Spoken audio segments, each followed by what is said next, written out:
जब वो कन्या को कंस ने मारना चाहा तो वो कन्या आकाश में उड़ गई और उसने कहा था कि अरे दुष्ट कंस, मुझे क्या मारता है, तुझे मारने वाला तो कहीं और आ चुका है। तो कंस ने आपातकालीन बैठक की, भाई कहाँ आ गया, कैसे पता चलेगा।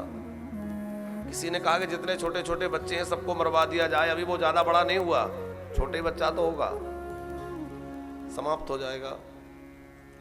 कंस ने कहा कि छोटे बच्चे माताओं के संरक्षण में होते हैं, आखिर उनको कैसे मारेंगे। पूतना ने कहा, यह काम मुझ पर छोड़ दीजिए, मैं स्त्री हूं, आराम से घरों के अंदर चले जाऊंगी। और पूतना जो है तो बड़ी विकराल देह वाली, लंबी लंबी दाढ़ें हैं, बड़े बड़े केस हैं और बड़ी भयंकर देखने वाली है, लेकिन वह इतनी सुंदर बन गई, लग रहा है मानो लक्ष्मी जी हो, बड़ी सुंदर बन करके और गोकुल की ओर चली। कंसेन प्रहिता घोरा पूतना बाल घातनी शिशुंश्चकार निघ्नन्ति पुरग्राम व्रजादिषु। ब्रज के सब गांवों में क्षेत्र में घूमती हुई कहां पहुंच गई? गोकुल में। और जब गोकुल में पहुंची तो सबसे ज्यादा हल्ला कन्हैया के प्राकट्य का था। जहां देखो एक ही चर्चा हो रही है, भैया यशोदा जी के यहाँ बड़ा अद्भुत लाला हुआ है, अरे नंद बाबा के बुढ़ापे में लाला हुआ है, अरे बड़ा जोर का उत्सव है। जहां देखो एक ही चर्चा थी। तो पूतना सीधी पहुंच गई नंद भवन में और जाकर यशोदा जी को बधाई देने का नाटक करने लगी। अरे बहन बधाई हो, यशोदा बधाई हो। अब यशोदा जी देख रही कि ये कौन सी बहन आ गई, अरे ना पहचानी, अब कैसे पहचानोगी, पहली बार गोकुल आई हो, मथुरा में रहती हूं, ब्राह्मणी हो, और मैंने सुना कि तुम्हारे घर में लाला हुआ है, तो मुझसे रहा नहीं गया, मुझे लगा कि चलो यशोदा के लाला को मैं आशीर्वाद दे आऊं। और यशोदा, मैं जिसको अपना दूध पिला देती हूं ना, वो लाला निरोगी हो जाता है, पर उसको रोग नहीं सताता, आरोग्य हो जाता है। अब जो है यशोदा जी ने कहा कि बड़ी कृपा करी, देखो लाला वो पालने में सोया है, आशीर्वाद दे दीजिए। और यशोदा जी दूसरी गोपियों से मिलने में लग गई, तब तक पूतना पहुंच गई पालने के पास। और जैसे ही ठाकुर जी ने पूतना को देखा आते हुए, सुखदेव जी कह रहे हैं, राजन विबोध्यताम बालक मारिकाग्रहम चरा चरा निमिलिते क्षणा। जैसे ही पूतना को आते हुए देखा तो कन्हैया ने अपने दोनों नेत्र बंद कर लिए।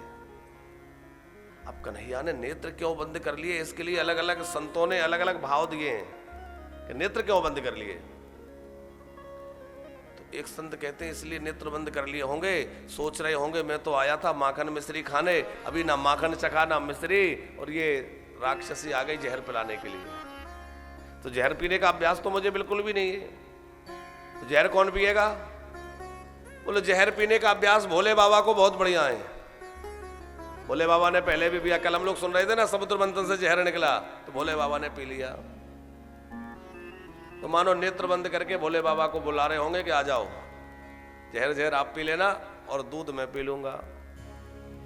एक संत बोले नहीं, इसलिए नहीं, शायद इसलिए नेत्र बंद किए होंगे, सोच रहे होंगे कि आखिर ये राक्षसी है और राक्षसों को मारने का आरंभ यहीं से हो रहा है। तो किसी बड़े काम की शुरुआत करो तो पहले थोड़ा ध्यान मंगलाचरण करना चाहिए। इसलिए भगवान मानो श्री कृष्ण आंख बंद करके और राक्षसों को मारने की शुरुआत करने का मंगलाचरण कर रहे हैं, यहीं से मारने की शुरुआत। राम जी ने सबसे पहले किसको मारा है? कितने लोगों को याद है? ताड़का को। राम जी ने भी सबसे पहले एक राक्षसी को मारा और श्री कृष्ण ने भी सबसे पहले एक राक्षसी को मारा। इसका अर्थ यह है कि राक्षसों को मिटाने के लिए राक्षसों की जो जननी है राक्षसी है, पहले उसको मारना पड़ेगा। मानी महाप्रभु श्री वल्लभाचार्य जी कहते हैं कि पूतना जो है वो अविद्या है, हमारे अंदर रहने वाली अविद्या, और अविद्या जब तक समाप्त नहीं होगी तब तक दुर्गुण रूपी राक्षस नहीं मिटेंगे। हमारे अंदर जो दुर्गुण है वही राक्षस हैं, काम है, क्रोध है, लोभ है, मद है, मोह है, यही राक्षस हैं। तो ये राक्षस कब मरेंगे? जब अविद्या नष्ट हो जाएगी। इसलिए ठाकुर जी सबसे पहले एक राक्षसी का वध करते हैं। एक संत कहते हैं इसलिए नेत्र बंद कर लिए होंगे कि सोच रहे होंगे कि इसको कौन सी गति प्रदान करूं। भाई भले ही मारने आई है पर काम तो वो कर रही है जो माँ करती है, दूध पिलाने का। अब माँ का कार्य कर रही है तो मैं तो इसको माँ की ही गति दूंगा, और यदि इसको मैंने माँ की गति दे दी तो प्रेम से दूध पिलाने वाली यशोदा को कौन सी गति दूंगा, यशोदा भैया को क्या दूंगा। ऐसा सोचकर मानो प्रभु ने अपने नेत्र बंद कर लिए। अलग अलग भाव हैं संतों के। एक संत कहते हैं इसलिए कन्हैया ने नेत्र बंद कर लिए होंगे, ठाकुर जी सोच रहे होंगे मैं हूं मायापति और ये है मायावती, और मायापति के सामने मायावती की माया टिकेगी, जैसे दृष्टि पड़ेगी सारी माया समाप्त हो जाएगी। सोचा होगा बढ़िया रूप बना के आई है, मैं ही आंख बंद कर लेता हूं। अथवा इसलिए आंख बंद कर ली होगी कि भगवान कहते हैं कि मोहि कपट छल छिद्र न भावा, मुझे छल छिद्र कपट अच्छा नहीं लगता, और ये छल करके रूप बदल के आई है, तो छल का रूप बनाकर आई है। तो मानो श्री कृष्ण कहना चाहते हैं कि जो बनावटी रूप लेकर आता है मैं उसकी ओर देखता ही नहीं हूं, ये सिद्ध करने के लिए कन्हैया ने नेत्र बंद कर लिए हूं, बनावटी वाले की ओर मैं नहीं देखता। अथवा इसलिए नेत्र बंद कर लिए आंख से आंख मिलने से प्रेम होता है, और मेरा इस पर प्रेम हो गया तो इसको मारूंगा कैसे। अथवा दृष्टि वहां डालना चाहिए जो दृष्टि का पात्र हो, और पूतना जो है वो श्री कृष्ण की दृष्टि का पात्र नहीं है, इसलिए ठाकुर जी ने उसकी ओर नहीं देखा। और ठाकुर जी ने जैसे ही आंख बंद की, पूतना को लगा कि बालक सोया हुआ है, पूतना ने बालक को उठा लिया, और उठा करके जैसे ही गोद में लिया तो बड़ा सुख मिला ठाकुर जी, और जैसे ही बक्स से लगाया तो ठाकुर जी चुकुर चुकुर करके उसका दूध पीने लगे। पहले तो जहर लगा हुआ था, जहर पिया, फिर दूध पिया, और फिर उसके प्राणों का हरण करने लगे। और प्राणों का ऐसा हरण प्रभु ने किया कि भयंकर वेदना उसके ब्रह्मस्थानों में होने लग गई, चीत्कार करने लगी, असली रूप में प्रकट हो गई, छोड़ अरे लाला छोड़, अरे लाला छोड़।